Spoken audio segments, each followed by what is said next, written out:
माता लक्ष्मी ने जगन्नाथ जी का रथ क्यों तोड़ा। नमस्कार दोस्तों, अनुभव ज्ञान गंगा चैनल पर आपका स्वागत है। हरे कृष्णा। जैसे ही लक्ष्मी देवी द्वार पर पहुंची तो जगन्नाथ जी के सेवकों ने जोर से द्वार को बंद कर दिया। यह देखकर लक्ष्मी देवी को अत्यंत क्रोध आया। अपने इस अपमान का बदला लेने के लिए उन्होंने जगन्नाथ जी का रथ तोड़ दिया। फिर वही हुआ जो हमेशा होता आया है। तो चलिए सुनते हैं भगवान जी और लक्ष्मी देवी की मीठी नोकझोंक की कथा। रथ यात्रा के बाद बीमारी से स्वस्थ होने के बाद जगन्नाथ जी अपने बड़े भैया बलराम जी और सुभद्रा जी के साथ नगर भ्रमण करने जाने का निर्णय करते हैं। उसके लिए वे लक्ष्मी देवी से आज्ञा भी मांगते हैं और 2 दिन में वापस आने का वचन देकर अपनी मौसी गुंडीचा के घर पहुंच जाते हैं। 2 दिन पूरे हो चुके हैं, लेकिन अभी तक जगन्नाथ जी के वापस आने का कोई अता पता नहीं है और ना ही कोई खबर है।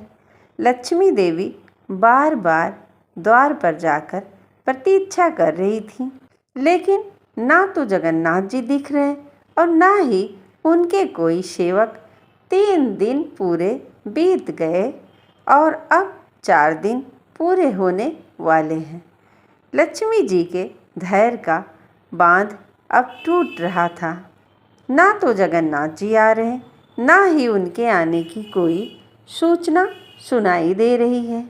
बार बार लक्ष्मी देवी अपने सेवकों को बुलाकर पूछती हैं, क्या स्वामी श्री मंदिर में आ गए, या फिर उनका कोई सेवक उनके आगमन का कोई समाचार लेकर आया है क्या, जरा देखना। लेकिन हर बार की तरह लक्ष्मी देवी को इस बार भी निराश होना पड़ रहा है। उदास मुख से वह झरोखे से झांकती हुई प्रतीक्षा कर रही थी। आज 5वां दिन हो गया, लेकिन जगन्नाथ जी नहीं आए। अब लक्ष्मी जी की उदासी का स्थान उनके क्रोध ने ले लिया। उन्होंने सोचा, बस अब बहुत हो गया। 2 दिन का वचन देकर गए थे और आज 5वां दिन हो गया। कितना गैर जिम्मेदार व्यवहार है। क्या उनके वचन की इतनी ही कीमत है और क्या मेरा कोई महत्व ही नहीं है? उनके जीवन में कोई मैं महत्व ही नहीं रखती हूँ। मैं आज उन्हें बताती हूँ कि वचन देकर उसे ना पूरा करने का क्या परिणाम होता है। इतना सोचकर लक्ष्मी देवी ने अपने सेवकों को बुलाया और आदेश देते हुए कहा, सेवकों, इसी समय मेरी पालकी तैयार करवाइए। सभी सेवकों को साथ लीजिए और हम इसी क्षण गुंडीचा मंदिर जाने के लिए प्रस्थान करेंगे। लक्ष्मी देवी का आदेश पाते ही उनके सेवकों ने सारी तैयारियां शुरू कर दी।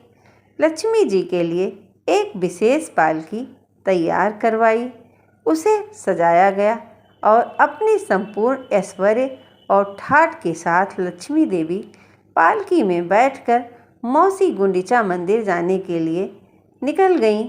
मार्ग में उनके आगमन से पूर्व उनके सेवक ढोल, मृदंग, शंख, वाद्य यंत्र बजाते हुए जा रहे थे। जैसे ही लक्ष्मी देवी गुंडीचा मंदिर पहुंची तो उनके आगमन का समाचार जगन्नाथ जी को पहले ही मिल गया। जगन्नाथ जी के एक सेवक ने उनके पास जाकर कहा, स्वामी, माता लक्ष्मी आई हैं और कुछ क्रोध में भी दिख रही हैं। यह सुनकर जगन्नाथ जी को अचानक याद आया अपना वचन जो उन्होंने लक्ष्मी देवी को दिया था। आखिर जगन्नाथ जी को बहुत दुख हुआ, लेकिन अब क्या करें। अब तो बहुत देर हो गई। अब अपनी पत्नी को मनाने के सिवा उनके पास कोई उपाय भी ना था। लेकिन उनके सामने वो जाएं तो जाएं कैसे, और वो भी ऐसे समय में जब लक्ष्मी देवी इतने क्रोध में हैं, कहीं श्राप दे दिया तो? नहीं, ऐसा नहीं होगा, फिर से नहीं। जगन्नाथ जी ने सोचा, इस समय उनके समक्ष जाना ठीक नहीं है। जब उनका क्रोध शांत हो जाएगा तो फिर देखेंगे। लक्ष्मी देवी की पालकी जैसे ही गुंडीचा मंदिर के आंगन में पहुंची तो जगन्नाथ जी के सभी सेवकगण वहां जल्दी से एकत्र हो गए। उन्होंने देखा कि लक्ष्मी देवी अत्यंत क्रोध में हैं और बस मंदिर में प्रवेश करने वाली ही हैं।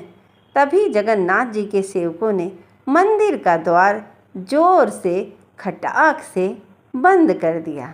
यह देखकर लक्ष्मी देवी को अत्यंत क्रोध आया।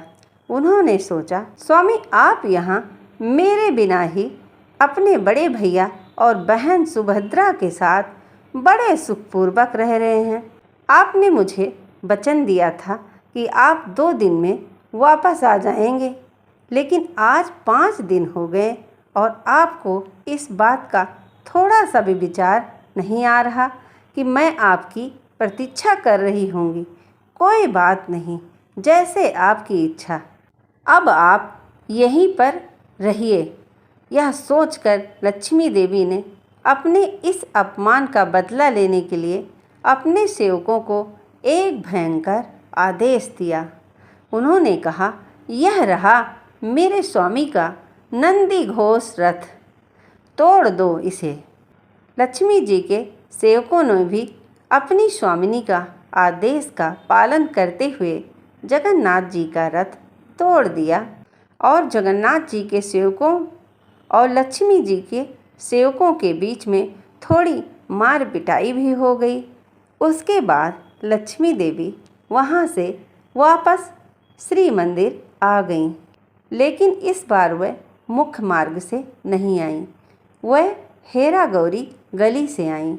उड़िया भाषा में हेरा का अर्थ होता है देखना। जब लक्ष्मी देवी अपने पति जगन्नाथ जी को देखने के लिए 5वें दिन आती हैं तो उसे हेरा पंचमी उत्सव कहा जाता है। अब 7वें दिन गुंडीचा मंदिर में जगन्नाथ जी, बलदेव जी और सुभद्रा जी का संध्या दर्शन किया गया। सभी भक्तों ने उसमें उत्साहपूर्वक भाग लिया और जगन्नाथ जी के दर्शन किए। 8वें दिन तीनों भाई बहन के रथों को वापस श्री मंदिर जाने के लिए दक्षिण दिशा की ओर मुख करके रख दिया गया और 9वें दिन ये रथ वापस श्री मंदिर जाने के लिए तैयार हो गया। जगन्नाथ, बलदेव और सुभद्रा जी ने माता गुंडीचा से वापस जाने की आज्ञा ली और उन्हें प्रणाम किया और वापस अपने रथ पर आरूढ़ हो गए। इस वापस जाने की यात्रा को बहुरा यात्रा के नाम से जाना जाता है।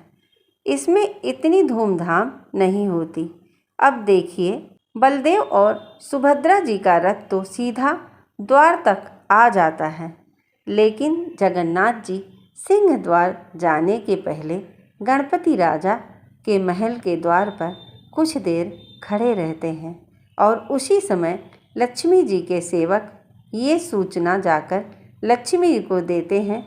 यह सुनकर लक्ष्मी देवी मन ही मन बहुत प्रसन्न होती हैं।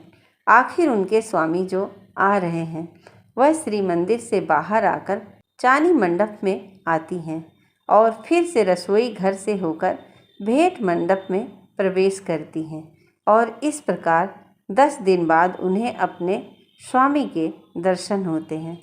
इसे लक्ष्मी नारायण भेंट या चांद मिलन भी कहते हैं। उस समय लक्ष्मी देवी को जगन्नाथ जी का विशेष हार प्रदान किया जाता है। वह जगन्नाथ जी के रथ नंदी घोष की प्रदक्षिणा करती हैं और फिर श्री मंदिर में उनके आगमन की प्रतीक्षा करने के लिए वापस श्री मंदिर चली जाती हैं। कुछ समय बाद जगन्नाथ जी का रथ भी सिंह द्वार पर आ गया। अब फिर से तीनों भाई बहन श्री मंदिर में प्रवेश करने वाले हैं, लेकिन यहाँ रथ यात्रा समाप्त नहीं होती। आपको क्या लगता है कि इतनी सरलता से लक्ष्मी देवी अपने पति को क्षमा कर देंगी? जी नहीं, बिल्कुल भी नहीं। बलदेव जी और सुभद्रा मैया को तो सीधा मंदिर में प्रवेश मिल जाता है, लेकिन हमारे प्यारे जगन्नाथ जी बाहर ही फंस जाते हैं। लक्ष्मी जी के आदेश से उन्हें प्रवेश करने के लिए मना कर दिया जाता है। जगन्नाथ जी हाथ जोड़कर लक्ष्मी देवी से प्रार्थना करते हैं। उनके सेवक भी क्षमा याचना करते हैं, लेकिन लक्ष्मी देवी नहीं मानती। आखिर थक हार कर जगन्नाथ जी लक्ष्मी देवी को प्रसन्न करने के लिए बड़े बड़े रसगुल्ले और फूलों की माला लेकर उनके पास आते हैं, उनसे क्षमा याचना करते हैं और तब जाकर लक्ष्मी देवी प्रसन्न होती हैं। आखिर पति पत्नी की मीठी नोकझोंक यहीं पर समाप्त हो जाती है और जगन्नाथ जी के लिए श्री मंदिर के द्वार खोल दिए जाते हैं। दोस्तों, कैसी लगी है माता लक्ष्मी और नारायण जी की मीठी नोकझोंक? यह उल्टी रथ यात्रा का प्रसंग है, तो कैसी लगी हमें ज़रूर लिखें। और दोस्तों, आप बहुत ही अलग अलग कथा कहानियाँ सुनते हैं। हमारे शास्त्रों में भी और हमारे धर्म में भी बहुत अच्छी अच्छी भगवान से संबंधित बहुत अच्छी अच्छी कहानियाँ हैं। तो यहाँ इन्हें भी सुने और दूसरों को भी शेयर करें, ताकि उन्हें भी हमारी परंपरा, कल्चर, ज्ञान सबका पता चले और वैदिक कथाओं का बच्चों को भी ज्ञान मिले और जिन्हें नहीं पता है उन्हें भी पता चले कि हमारे संस्कारों में भी कितनी अलग और मीठी नोक-झोंक, खट्टी मीठी अलग अलग तरह की कहानियाँ हैं, जिन्हें हम अपने बच्चों को प्यार से सुना सकते हैं और उन्हें एक अच्छी सीख और ज्ञान दे सकते हैं।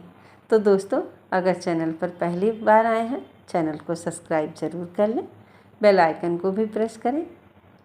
यहाँ से आपको बहुत अच्छी अच्छी वीडियो सुनने को मिलेंगी। वीडियो पसंद आए तो वीडियो को लाइक शेयर ज़रूर करें और कमेंट में हरे कृष्णा ज़रूर लिखें। हरे कृष्णा।